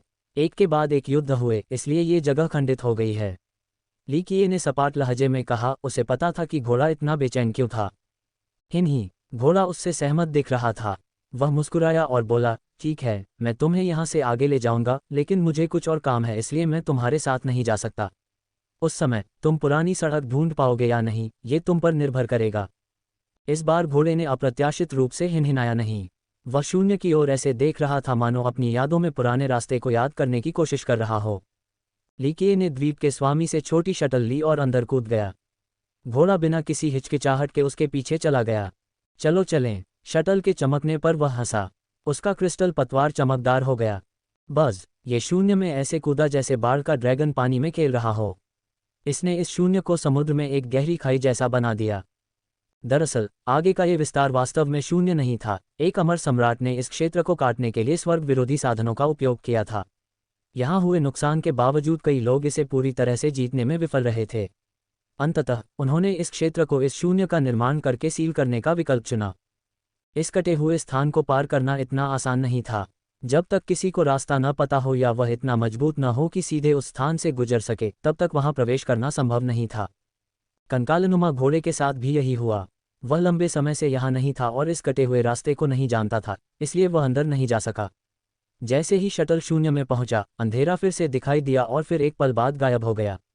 दृश्य लगातार अंधेरे से शून्य की ओर बदल रहा था। अचानक एक नीला आकाश और समुद्र दिखाई दिया। जैसे जैसे शटल इस स्थान से गुजरी, दृश्य लगातार बदलता रहा। अमर सम्राट से अलग होना अविश्वसनीय था, इसलिए रास्ता ढूंढना इतना आसान नहीं था। हालांकि ये छोटा शटल अभी भी बार बार सही मार्ग खोज सकता था। निषिद्ध क्षेत्र के इस क्षेत्र से गुजरना एक बार फिर इस बात पर जोर देता है कि यह शटल कितनी कीमती थी। आखिरकार यह कटी हुई जगह को पार कर गया और लीकिये के सामने एक नया स्थान दिखाई दिया। ये दृश्य किसी को भी चौंका सकता था और सभी दर्शकों को पूरी तरह से मोहित कर सकता था। टूटे हुए आसमान में बड़े बड़े छेद हो गए थे। ये जगह चाहे जो भी हो, अकल्पनीय था। ऐसा लग रहा था जैसे किसी ने आसमान की तिजोरी तोड़ दी हो। बेशक लोगों को पता था कि अगर ऐसा भी हो तो निशान अंततः गायब हो जाएंगे, क्योंकि आसमान अपने आप ठीक हो जाएगा। अफसोस, ये निशान मिटते नहीं थे। ऐसा लगता था जैसे हमलावर ने पीछे कुछ ऐसा छोड़ दिया है जो कभी नहीं मिटेगा। कोई भी आसानी से कल्पना कर सकता है कि यह हमलावर कितना शक्तिशाली होगा। केवल अमर सम्राट स्तर के अस्तित्व ही ऐसा नुकसान पहुंचा सकते हैं। इन छेदों से काला पानी बहता था, जिससे ऐसा लगता था कि मानो काले समुद्र की उत्पत्ति ऊपर से हुई है। जैसा कि लीकिये ने पहले कहा था, ये भूमि तबाह और टूटी हुई है। यहाँ कभी ऊंचे ऊंचे पहाड़ हुआ करते थे, लेकिन कुछ को बीच से काट दिया गया था। टूटी हुई चोटियां बिखरी हुई थीं और शून्य में तैर रही थीं। वे बिल्कुल सितारों की तरह दिखती थीं और एक बड़ी और लंबी उल्कापिंड पट्टी बनाती थीं। वहाँ एक विशालकाय पेड़ था जो आसमान की सबसे ऊंची जगह तक पहुंच सकता था। हालांकि ये पेड़ पूरी तरह से उखड़ चुका था और इसकी जड़ें बाहर दिख रही थीं। यहाँ दो अलग अलग क्षेत्रों को जोड़ने वाला एक शानदार पुल था। अफसोस, ये पुल आसमान में कई हिस्सों में टूट गया था। कुछ क्षेत्रों में लगातार विस्फोट हो रहे थे और लावा निकल रहा था, जबकि अन्य क्षेत्रों में हरे रंग का तरल पदार्थ पूरी तरह से बह रहा था। ऐसा लग रहा था जैसे ये हमले नर्क तक पहुंच गए थे और यह नारकीय पानी बाहर निकल रहा था। संक्षेप में, यहाँ एक भयानक युद्ध हुआ जो इस पूरी दुनिया को नष्ट कर सकता था। इन घटनाओं के बाद दुनिया ने खुद को ठीक करने की कोशिश की। टूटे हुए पुलों के साथ साथ बिखर गए महाद्वीप फिर से जुड़ने लगे। दुनिया धीरे धीरे खुद को फिर से जिंदा करने के लिए मरम्मत कर रही थी। लीक्यूई ने धीरे से आह भरी और कहा, अभी भी सफल नहीं हुआ। यह विनाश केवल अपरिहार्य को विलंबित कर सकता है। जब तक कोई इस दुनिया को पूरी तरह से नष्ट करने के लिए सब कुछ जोखिम में डालने से गुरेज नहीं करता, तब तक ये खत्म नहीं होगा। हालांकि इस प्रक्रिया में स्वर्ग आत्मा नष्ट हो सकती है। उन्होंने मौजूदा हालात पर दुख जताया। लड़ाई एक आपदा थी, लेकिन इससे बचना भी एक आपदा थी। ये जल्द या बाद में आएगी, कौन जानता है कि इसका अंतिम परिणाम क्या होगा। वास्तव में इस स्थान पर हमला करने वाले सम्राटों ने भी इसे समझा था। वे जानते थे कि पूरी ताकत से हमला करके वे स्वर्ग की आत्मा को छोटे छोटे टुकड़ों में बदलने का जोखिम उठा रहे थे। इस वजह से उन्होंने समय खरीदने के लिए केवल बहुत अधिक नुकसान पहुंचाना चुना। भविष्य के लिए वे इसका समाधान खोजने का काम अपने वंशजों पर छोड़ देंगे। सम्राटों की विनाशकारी क्षमताएं अविश्वसनीय थीं, लेकिन ये जादुई दुनिया फिर भी इस सारी क्षति की मरम्मत करती रही। लीकिये ने अपनी नज़रें हटा लीं और घोड़े की तरफ देखा। ठीक है, अब तुम्हें खुद ही जाना होगा। जहां तक बात है कि यह बच्चा कितनी दूर तक जा सकता है, ये भी उस पर निर्भर है। हिनही, घोड़ा हिनहिनाया और शटल से बाहर कूद गया। वह इस टूटे हुए महाद्वीप के ऊपर खड़ा था, चारों ओर देखा, फिर सूंघना शुरू कर दिया जैसे कि हवा में कोई खास गंध ढूंढना चाहता हो। थोड़ी देर बाद वह बहुत तेजी से क्षितिज की ओर सरपट दौड़ा और एक बड़े छेद में गायब हो गया।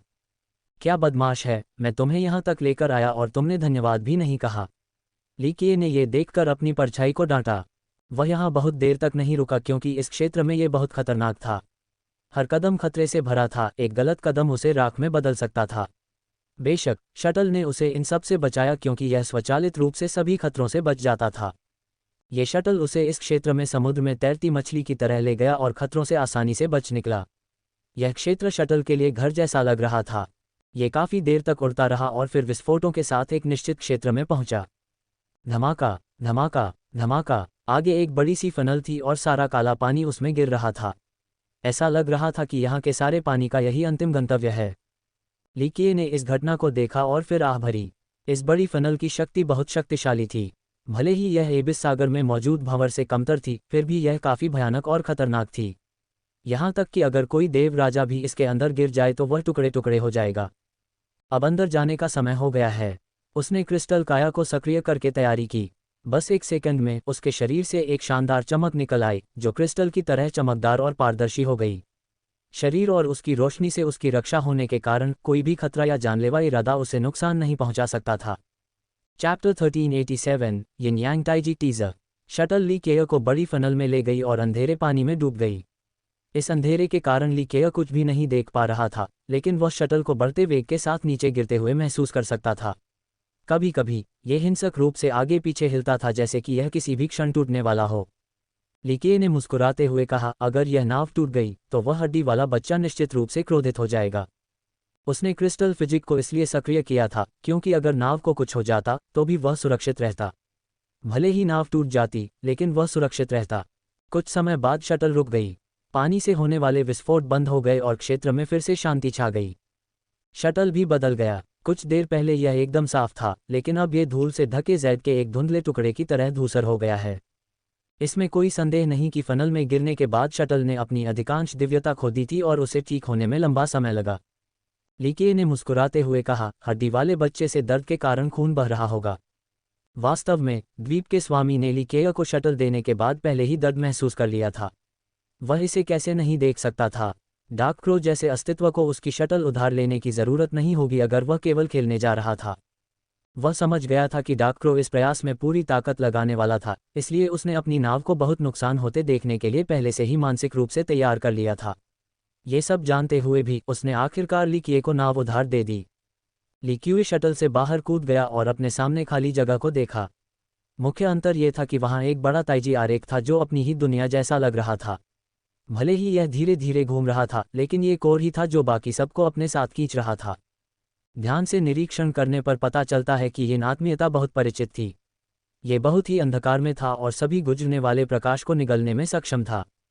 उस समय वह बूढ़ा आदमी बहुत ही दुष्ट और क्रूर था। अपने क्रोध में उसने यिन आत्मीयता को नष्ट कर दिया। लीके ने अपना सिर हिलाया और मुस्कुराया। आगे यिन बल वह काला तरल था जिसे उसने अतीत में ड्रैगन पर्वत पर देखा था। यह इस आरेख का एक महत्वपूर्ण हिस्सा था और इसका बहुत महत्व था। दूर के वर्षों में बूढ़ा बूढ़ा यहाँ पहले भी आ चुका था, अन्य अमर सम्राटों से भी पहले। वह तब अलग था क्योंकि वह एक क्रूर राक्षस ड्रैगन हुआ करता था। उसने इस जगह पर हमला किया और अपने अथक क्रोध के तहत उसने यिन बल के एक हिस्से को नष्ट कर दिया और इसे सील करने के लिए घर वापस ले आया। बेशक वह एक दिन इसका इस्तेमाल करने में सक्षम होना चाहता था, अगर उसका कोई वंशज इतना शक्तिशाली हो जाए कि वह वापस लौट सके, क्योंकि इस स्थान पर एक ऐसी वस्तु थी जो उसकी ड्रैगन जाति के पास होनी चाहिए। दूसरा कारण यह था कि वह नहीं चाहता था कि अन्य लोग इस विशेष वस्तु को प्राप्त करें, इसलिए उसने इस आरेख का आधा हिस्सा नष्ट कर दिया। वर्तमान में इसे जारी करने की उनकी इच्छा लीकिए के लिए एक महान उपकार थी। कोई और इस भव्य इशारे का आनंद नहीं ले पाएगा। वास्तव में लीकिए से पहले किसी ने उनसे पूछा था, अमर सम्राट बूसी। अफसोस, बूढ़े आदमी ने मना कर दिया। लीकिए ने गहरी सांस ली। भनभनाहट के साथ उसने पंचकोण, कांस्य बॉक्स, हरा दीपक और अपनी दाव तलवार को बुलाया। उसने इन सभी अद्भुत खजानों को आत्मरक्षा के लिए नहीं, बल्कि अपने स्वयं के दाव आधार को दबाने के लिए निकाला। यह एक अकल्पनीय कदम था। अपने दाव आधार को सील कर देने के बाद भले ही वह अधिक शक्तिशाली हो, वह जवाबी कार्रवाई नहीं कर पाएगा। इसने उसे एक रक्षाहीन किताबी कीड़ा बना दिया। इस समय कोई भी नश्वर उसे मार सकता था। ऐसा करने के पीछे उसके अपने कारण थे। हालांकि इससे वह असहाय हो गया, लेकिन एक विशेष लाभ था, उसके दाव फाउंडेशन को कोई नुकसान नहीं होगा। इससे वह पूरी तरह से असुरक्षित हो गया, लेकिन उसका कोर दुनिया को नष्ट करने वाले हमले का सामना करने में सक्षम था और बरकरार रहा। भले ही वह मर जाए और उसका शरीर धुएं में बदल जाए, फिर भी उसकी दाव नींव उसके महलों, आंतरिक शारीरिक बनावट और भव्य दाव के साथ वहां मौजूद रहेगी। ये सभी चीजें संरक्षित रहेंगी। कोई भी सोच सकता है कि यह सोच बेतुकी है। हर कोई जानता था कि एक बार मौत आ गई तो कुछ भी नहीं बचेगा। सच्चे भाग्य की मृत्यु एक शाश्वत विश्राम थी, इसलिए दाव नींव को बरकरार रखना बेकार होगा। साधक के लिए नष्ट हो चुके दाव फाउंडेशन को फिर से बनाया जा सकता है और शरीर को फिर से आकार दिया जा सकता है। हालांकि अगर असली भाग्य नष्ट हो जाए तो आत्माएं पूरी तरह से नष्ट हो जाएंगी। यह एक सच्ची मृत्यु थी जिसमें फिर से शुरू करने का मौका नहीं था। इसलिए अपरिहार्य खतरे का सामना करते हुए साधक अपने शरीर और वास्तविक भाग्य के अलावा बाकी सब कुछ त्याग देंगे। जब तक वे जीवित रह सकते हैं तब तक एक और अवसर होगा। भाग्य के महल, शारीरिक बनावट और यहाँ तक कि दाव नींव भी असली भाग्य की तुलना में फीकी पड़ गई। हालांकि लिकिया इसके बिल्कुल विपरीत कर रहा था। वह अपने असली भाग्य से ज्यादा अपने दाव नींव को प्राथमिकता दे रहा था। इस दृश्य को देखने वाला कोई भी व्यक्ति यही सोचेगा कि ऐसा सिर्फ कोई पागल या मूर्ख ही कर सकता है। उसने गहरी सांस ली और ताइजी आरेख के बीच में खड़ा हो गया, वह बिंदु जो यिन और यांग को जोड़ता है। उसने अपनी आंखें बंद कर लीं और सही समय का इंतजार करने लगा। जैसे जैसे समय बीतता गया, आखिरकार एक जोरदार धमाका हुआ। ताइजी ने यिन और यांग के सामंजस्य का संकेत देते हुए एक चमक बिखेरी। उसके सामने एक नई दुनिया खुल गई, जिसने उसे अंदर कूदने के लिए प्रेरित किया। पलक झपकते ही ताइजी यिन और यांग प्रकाश के साथ गायब हो गया। उसने अपनी आंखें खोली और उसके चेहरे पर हल्की मुस्कान थी। आसमान में गुलाबी बादलों वाली यह नई दुनिया शानदार थी। ऐसा लग रहा था कि यह स्थान दिव्य धुंध और बादलों को उगल रहा था। सब कुछ अविश्वसनीय रूप से नर्म लग रहा था। इस भूमि पर चलने से एक अजीब सा सुकून मिलता था, जैसे उनके पैरों के नीचे एक सुंदर फूलों का मैदान हो। इस विशाल दुनिया में ऐसी चीजें थीं जो पहाड़ों और पुलों जैसी थीं, जो एक क्षेत्र से दूसरे क्षेत्र तक जाती थीं।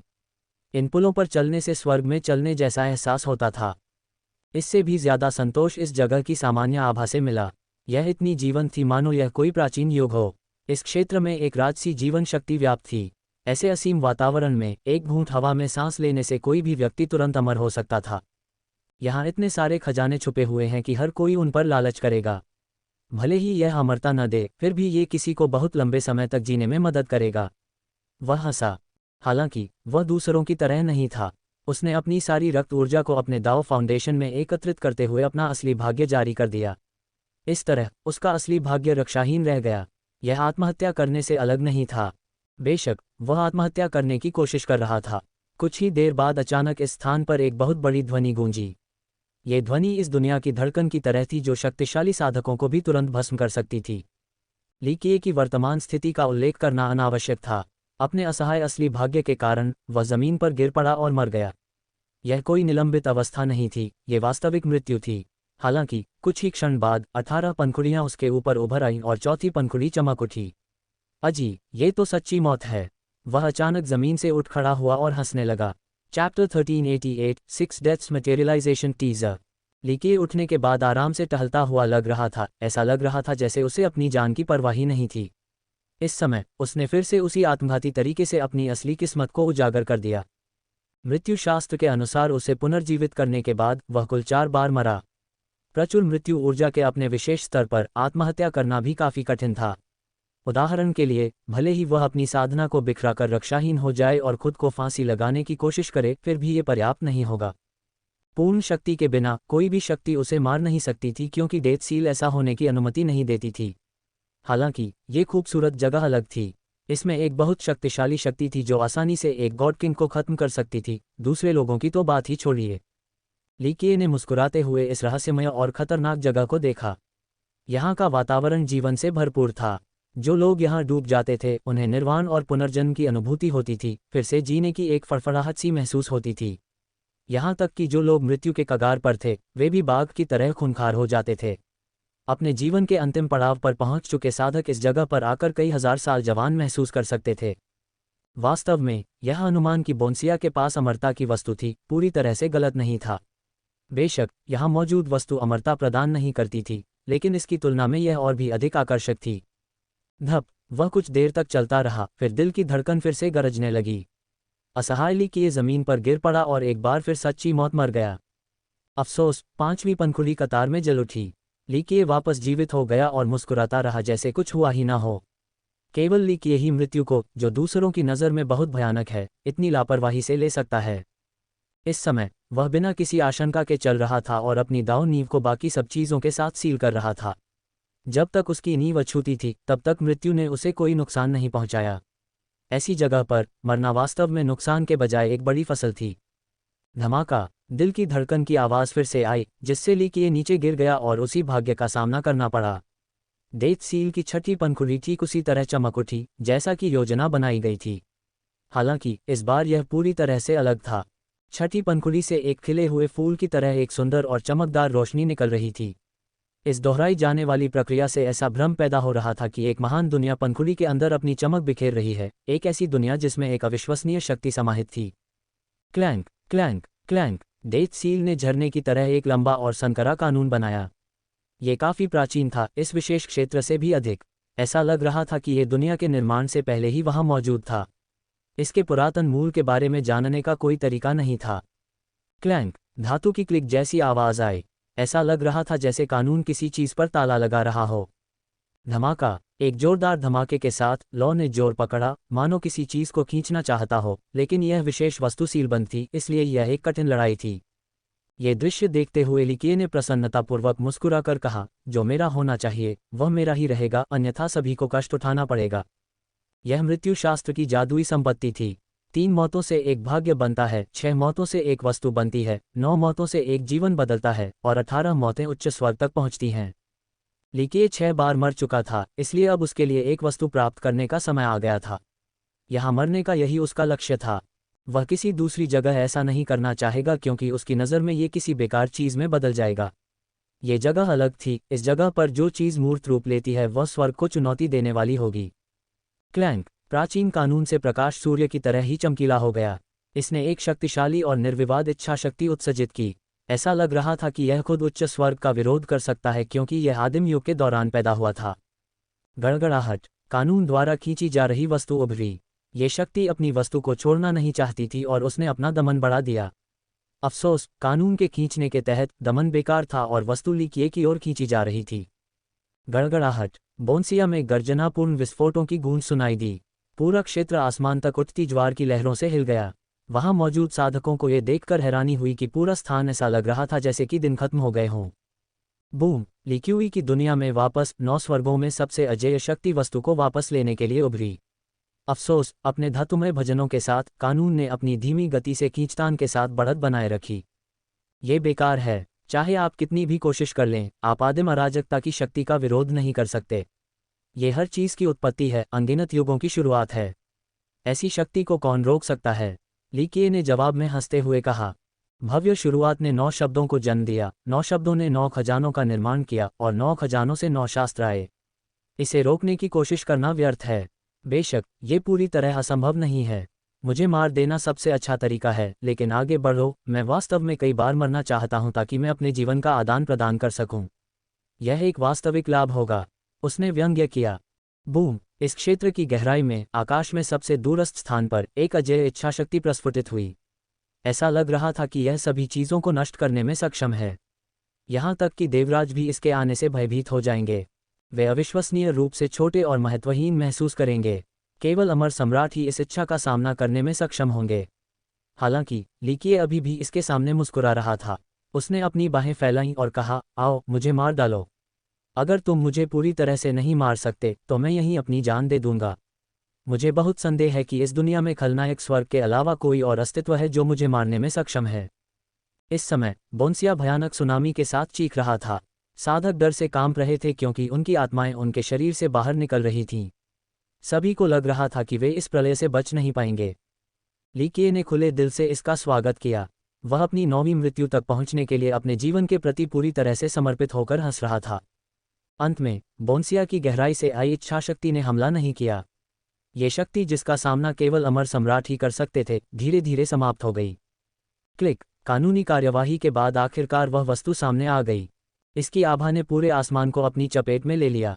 दुनिया फीकी पड़ गई और सभी चीजें अपनी चमक खो बैठीं। यह एक ऐसा हथियार था जो 9 स्वर्गों को दबाने में सक्षम था। यहाँ तक कि देवता और शैतान भी इसके आगे कांपते थे। ये लिकिए के हाथ में आ गया। उसने इसे कसकर पकड़ लिया और एक विस्फोट हुआ। हथियार से अंतहीन रोशनी निकली और एक प्राचीन रून आसमान की ओर बढ़ गया। इस रून में एक सर्वोच्च इच्छाशक्ति थी जो अपने रास्ते में आने वाली हर चीज़ को कुचलने में सक्षम थी। ऐसा हथियार किसी के पास होने पर, वह चाहे किसी भी स्थान पर क्यों न हो, अपराजय हो जाएगा। 9 स्वर्गों और 10 पृथ्वियों में यह हथियार अकेला ही अछूता था। त्रिशूल, लिकिए ने इस हथियार को चलाते हुए और इसकी जानी पहचानी आभा को महसूस करते हुए मुस्कुराया। उसके मन में ये जश्न मनाने लायक बात थी। Chapter 1389 Trident teaser. त्रिशूल, अगर कोई समुद्री दानव लिकिए के पास ये हथियार देख ले तो वह बुरी तरह डर जाएगा। हाँ, उनके हाथ में जो हथियार था वह त्रिशूल था, जो समुद्री राक्षसों की सर्वोच्च दिव्य कलाकृति थी, उनकी जाति का आध्यात्मिक कुलदेवता था। उनकी नज़र में यह उम्मीद का स्तंभ था, उनके जीवित रहने की कुंजी। उन्होंने सब कुछ इस हथियार को सौंप दिया था, इसलिए इसके अभाव के परिणाम अकल्पनीय थे। ये हथियार बहुत पुराना था और इसमें बहुत सारे रून तैर रहे थे। ये वास्तव में समुद्र देवताओं की पीढ़ियों के पास मौजूद हथियार था। डोंटिंग झील की नकल में इसकी तुलना में कुछ कमी लग रही थी। नकल तो बस नकल थी, असली चीज से उसका कोई मुकाबला नहीं था। ये त्रिशूल सिर्फ समुद्र देवता का सबूत ही नहीं था, बल्कि यह उनका समर्थन भी था। सिर्फ इसके साथ ही ये समुद्र देवता अमर सम्राटों के बराबर दर्जा और युद्ध क्षमता के मामले में योग्य हो सकते थे। इसके बिना सबसे उत्कृष्ट समुद्र देवता भी केवल सम्राट हमलावर स्तर के अस्तित्व में होंगे, वे समान स्तर का सम्मान प्राप्त नहीं कर सकते। ये हथियार कितना प्राचीन है। लिकिए ने उसे धीरे से सहलाया और धीरे से मुस्कुराया। अगर मैं इसे अभी अपने साथ ले जाऊं तो यह मेरा और सिर्फ मेरा होगा। तब से ड्रैगन दानव समुद्र में अब कोई समुद्री देवता नहीं होगा। उसकी घोषणा के सामने दुनिया एकदम चुप हो गई। समुद्री राक्षस इस खबर को स्वीकार करने के लिए तैयार नहीं होंगे। स्वर्ग आत्मा में सभी समुद्री राक्षस क्या सोचेंगे। ड्रैगन दानव समुद्र निश्चित रूप से निराशा में पड़ जाएगा। त्रिशूल के बिना कोई समुद्री देवता नहीं होते। उन्होंने ऐसे भविष्य के बारे में सोचने या कल्पना करने की हिम्मत नहीं की। वह मुस्कुराया और बोला, मैं वास्तव में थोड़ा निराश हूँ। मुझे लगा कि मुझे आकाश को भेदना होगा और असली हार का सामना करना पड़ेगा, लेकिन अब त्रिशूल मेरे हाथ में है। ये थोड़ा बहुत आसान था। किसी ने उसे कोई उत्तर नहीं दिया। ऐसा लग रहा था जैसे उसके अलावा यहाँ कोई और अस्तित्व ही नहीं है। और फिर भी वह वहीं खड़े खड़े अपने आप से बड़बड़ाता रहा, मैं देख रहा हूँ, ऐसा लग रहा है कि आपदा आने वाली है, इसलिए हर कोई रिचार्ज कर रहा है। कितने होशियार हैं बोन्सिया, डिवाइन ट्री रिज और मेलस्ट्रॉम। आखिर में कौन हंसेगा। इसलिए हर कोई समय से पहले खुद को थोड़ा संयमित कर सकता है। कितना दिलचस्प है। मुझे भी सभी के लिए एक छोटा सा उपहार, एक छोटा सा आश्चर्य तैयार करना चाहिए। मैं ऐसा व्यक्ति हूँ जिसे कभी भी स्वर्ग की आत्मा पसंद नहीं है, और यही बात तीनों जातियों पर भी लागू होती है। वे मर सकते हैं, मुझे इससे कोई फर्क नहीं पड़ता। अफसोस, समय बदल गया है।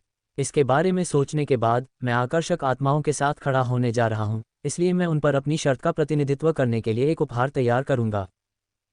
ये भविष्य की बातें हैं, अभी इस बारे में बकबक करने की कोई ज़रूरत नहीं है। जब आप बूढ़े हो जाते हैं तो ऐसा ही होता है, आप हर समय झगड़ने के अलावा कुछ नहीं कर सकते।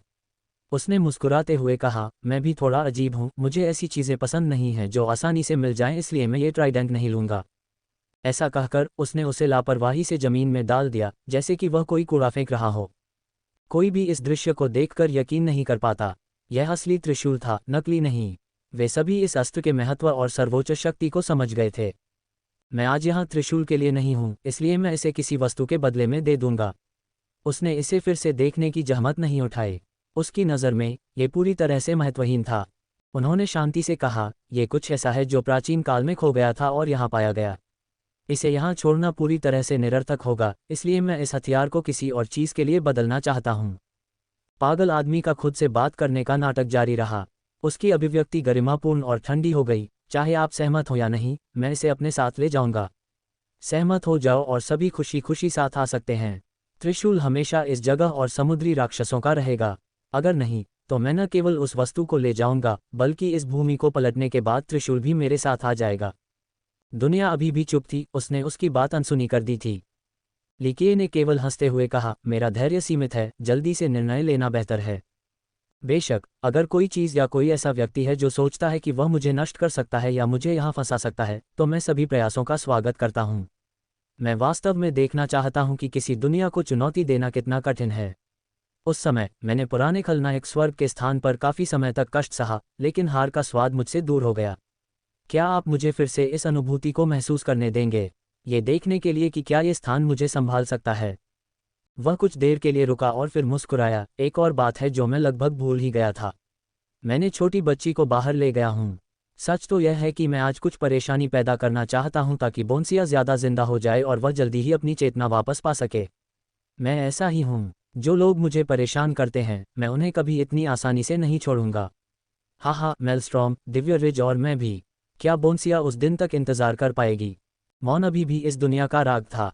लिकिए को इस बात की परवाह नहीं थी कि उसे जवाब मिलेगा या नहीं। वह मुस्कुराते हुए खुद से बात करता रहा, समय समाप्त हो गया है। या तो मैं ट्राइडेंट को यहीं छोड़ दूं या खेलने का समय हो गया है। उस स्थिति में स्वर्ग आत्मा पर आपदा को थोड़ा पहले आने दो। जल्दी आने का मतलब है जल्दी खत्म होना। परिणाम चाहे जो भी हो, मैं वही लूंगा जो मेरा है। आपदा के बाद इस दुनिया के प्राणी और भी समृद्ध हो सकते हैं। खटखट। जमीन में गड़ा हुआ त्रिशूल अचानक ऊपर उड़ गया और हवा में तैरने लगा। लीकेये ने खुशी से मुस्कुराते हुए कहा, बहुत अच्छा, लेन देन हो गया। टक्कर! त्रिशूल तुरंत क्षितिज की ओर उड़ गया और नजरों से ओझल हो गया। अगर कोई ये देख ले तो लीकेये को मौत के घाट उतार दिया जाएगा। एक सर्वोच्च दिव्य कलाकृति जो किसी को अपराजय बनने की अनुमति देती है, उसे इतनी लापरवाही से फेंक दिया गया है। बस एक द्वार खुला और एक झील जैसी जगह उसके सामने प्रकट हुई। उसने बिना सोचे समझे अंदर कदम रखा और तुरंत झील की तलहटी में डूब गया। नीचे का हिस्सा बहुत चौड़ा था और उसमें लोहे की एक बड़ी डिस्क लगी हुई थी। ये वास्तव में इस झील के आधे से ज्यादा हिस्से पर कब्जा कर रहा था और बिल्कुल भी खास नहीं लग रहा था। कौन जानता है कि यह यहाँ कितने सालों से है। इसमें कोई धातु जैसी चमक नहीं थी, मानो ये सिर्फ फेंकी गई धातु का एक टुकड़ा हो। इसे देखने के बाद वह हल्के से मुस्कुराया। अधिकांश लोग इसे बकवास ही समझेंगे, यहाँ तक कि अमर सम्राट भी जो ये बता सकते हैं कि यह कितना कीमती है, वे भी इसके जादुई उपयोगों को नहीं समझ पाएंगे। वास्तव में वह इस पीढ़ी में ही इसके रहस्यों को समझ पाया। उसने उसे छूने के लिए हाथ बढ़ाया और उसके माथे से एक चमक निकली जिसमें दो चमकदार किरणें थीं, एक सुनहरी और एक चांदी की। वे दोनों दो छोटे बाढ़ के ड्रैगन की तरह एक दूसरे से उलझ गए और इधर उधर तैरने लगे। उसके आदेश पर किरणें और अधिक चमकने लगीं। उनकी रोशनी उसके पूरे शरीर में चमकने लगी। इन किरणों के पीछे एक बड़ी कहानी थी। सुनहरी किरण स्टोन मेडिसिन वर्ल्ड में स्वर्ण भंवर से प्राप्त की गई थी, जहां 3 पैतृक नसें टकराती थीं, और चांदी की किरण पैतृक डोमेन में चांदी के भंवर से प्राप्त की गई थी। चांदी की किरण के अधिग्रहण के बाद उसने आखिरकार सभी बिंदुओं को जोड़ा और सब कुछ समझ लिया। इस तेज की चमक से उसका शरीर आधा सोना और आधा चांदी का हो गया, मानो वह इन दो धातुओं से बना हो। ये बहुत ही विचित्र रूप था। Chapter 1390 ion maelstrom teaser. जैसे ही उसने अपने हाथ डिस्क पर रखे, उसका दाहिना हाथ सुनहरी चमक से भर गया, जबकि बायां हाथ चांदी की चमक से भर गया। अजीब बात यह है कि जिस क्षण उसने संपर्क किया, डिस्क सूर्य से मिल रही बर्फ और बर्फ की तरह लग रही थी, क्योंकि यह धीरे धीरे पिघल रही थी, ठीक वैसे ही जैसे सर्दियों से वसंत में परिवर्तन होता है। अंत में पूरी डिस्क पिघले हुए लोहे में बदल गई। ये तरल पदार्थ धीरे धीरे तेजी से और मजबूती से घूमता रहा और फिर लोहे के भूरे रंग की असाधारण रोशनी उत्सर्जित करने लगा। बूम! ये पिघला हुआ लोहा तुरंत एक भंवर में बदल गया। ऐसा लगा जैसे कुछ अभी अभी जागा हो या फिर से जीवित हो गया हो। ये भंवर बहुत बड़ा हो गया और तूफान की आंख बन गया। इसकी शक्तिशाली शक्ति सब कुछ चीर कर दुनिया को नष्ट कर सकती थी। जागने के बाद ये हिंसक हो गया, अपनी नज़र में आने वाली हर चीज़ को नष्ट करना चाहता था।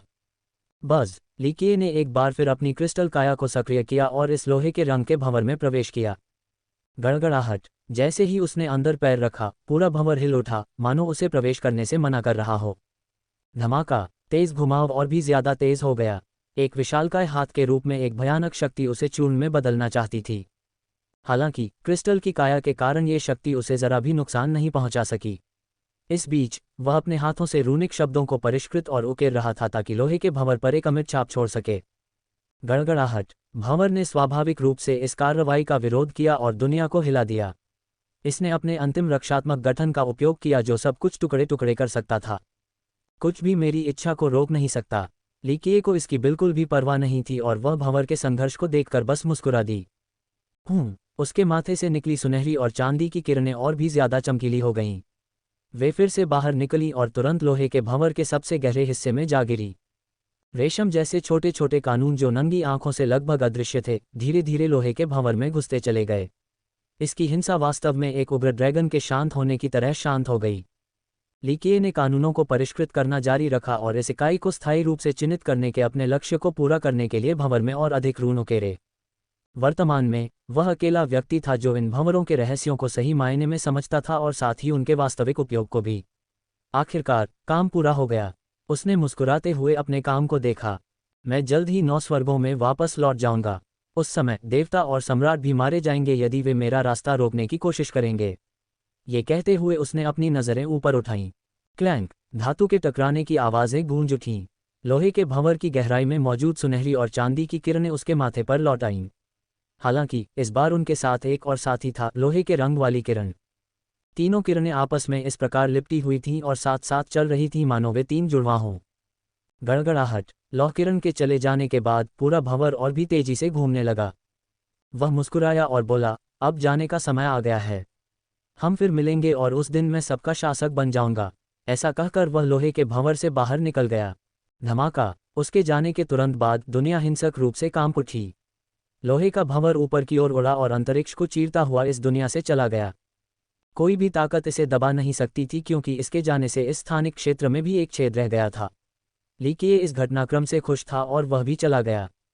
हालांकि बाहर निकलने से पहले वह रुका और हंसते हुए एक सामान्य टिप्पणी की, मेरी नज़र में चाहे कोई कितना भी शक्तिशाली या महान क्यों न हो, वे अंतिम लड़ाई के लिए दुनिया के अंत तक न जाने के कारण केवल काय ही हैं। वे केवल अपने घरों के अत्याचारी हैं। हाहा, वह ठहाका लगाने के बाद शांत भाव से चला गया।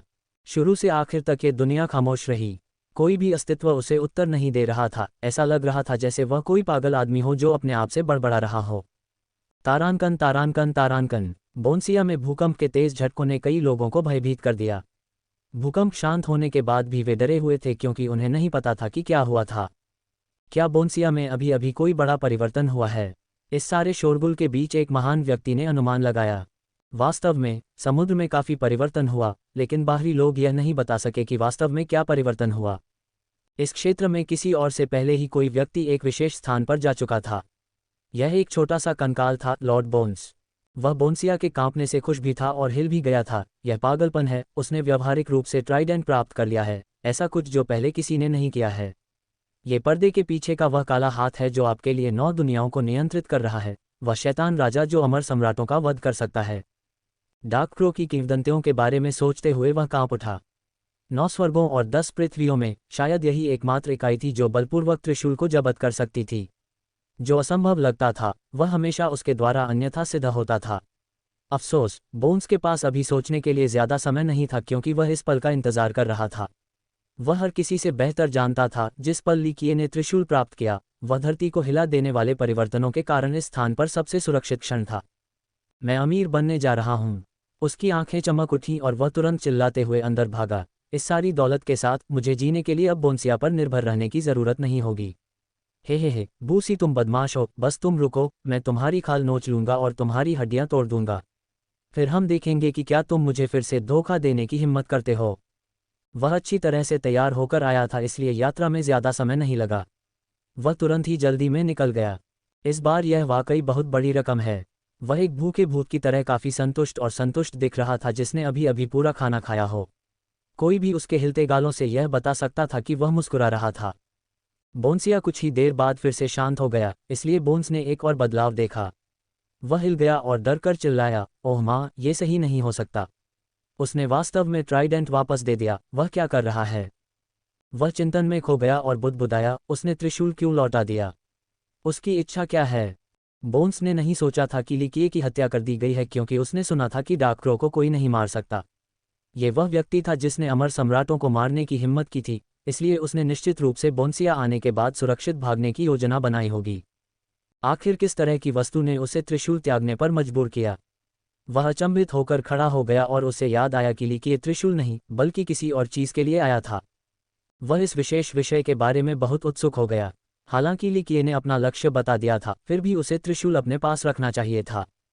किसी और से ज़्यादा वह लीक्यूई जैसे किसी व्यक्ति के पास त्रिशूल होने के महत्व को समझता था। यह न केवल उसे अत्यधिक शक्तिशाली बना देगा, बल्कि यह उसे ड्रैगन दानव समुद्र पर स्वतंत्र शासन भी देगा।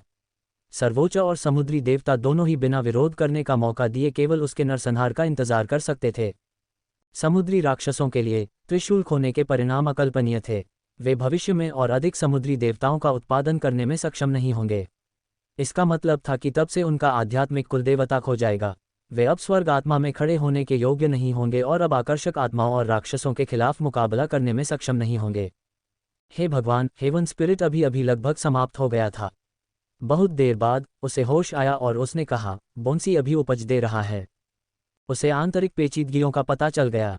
लीकिये ने सौदे के तहत त्रिशूल वापस कर दिया। ये बहुत ही शैतानी है। आखिर उसने बोन्सिया को मजबूर करने के लिए कौन सी योजना अपनाई? क्या उसने भंवर और दिव्य रिज को भी इसमें शामिल किया? उसने बिना सोचे समझे कुछ और बड़बड़ाया। अपनी अद्भुत पृष्ठभूमि के कारण उन्हें कुछ ऐसे रहस्यों का पता था जो बाहरी लोगों को पता नहीं थे। वह जानता था कि बोन्सिया को झुकने के लिए मजबूर करने का एकमात्र तरीका लीक्यूई को बाहरी मदद देना था। इसके पीछे भंवर और दिव्य रिज भी हो सकते हैं जो संतुलन को तोड़ देंगे। इस परिदृश्य में बोन्सिया के पास आत्मसमर्पण करने के अलावा कोई विकल्प नहीं होगा। बेशक उनकी अटकलें केवल आंशिक रूप से ही सही थीं। इस सौदे का इस मामले से कुछ लेना देना जरूर था, लेकिन ये सब कुछ नहीं था। अंधकार का हाथ अविश्वसनीय है। यहाँ तक कि सम्राट भी बोन्सिया को झुकने के लिए मजबूर नहीं कर सकते, लेकिन उसने ऐसा किया है। कोई आश्चर्य नहीं कि सम्राट भी उसका विरोध करने से पहले 2 बार सोचेंगे। उसने अपने विचार समाप्त किए।